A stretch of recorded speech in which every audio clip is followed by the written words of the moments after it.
प्रणाम करै छी सब गोटे के। अखन विवाह के समय है तो एकटा हम समधी के एकदम हंसावे वाला एकटा गीत सुनबै छी, तो सुनब अहाँ सब गोटे, केहन लागत से जरूर कहब।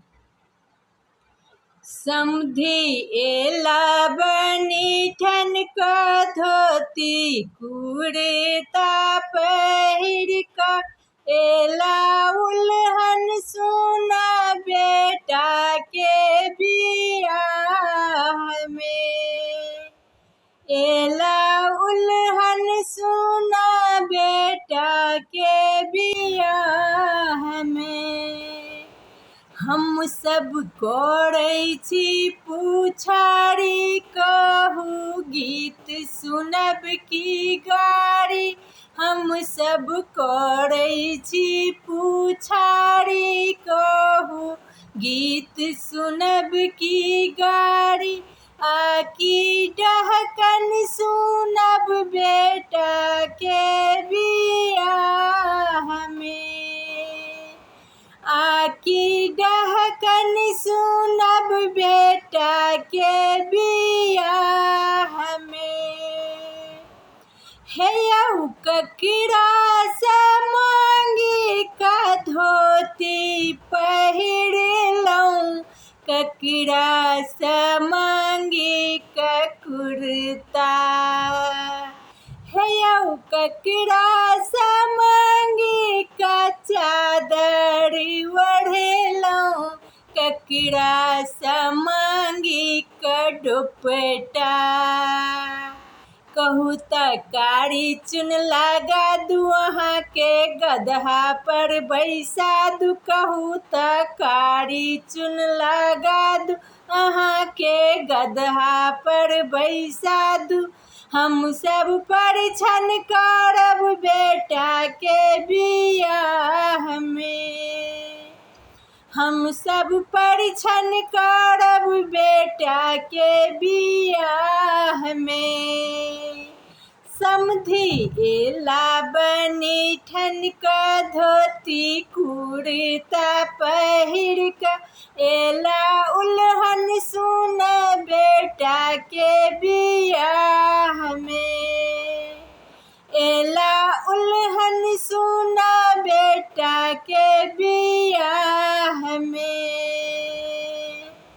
जो प्यार में बेमाय छी फाटल, तो कोना कैलियै यौ बूढ़ा।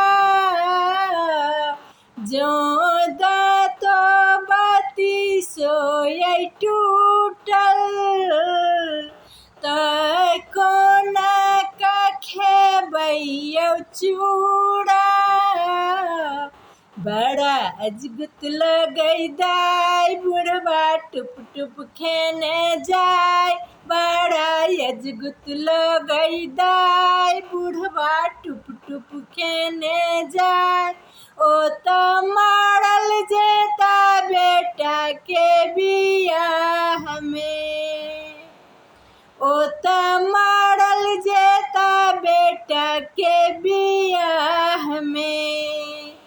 समधी एला बनी ठन क धोती कुर्ता पहिर क, एला उल्हन सुना बेटा के बियाह में, एला उल्हन सुना बेटा के बियाह में।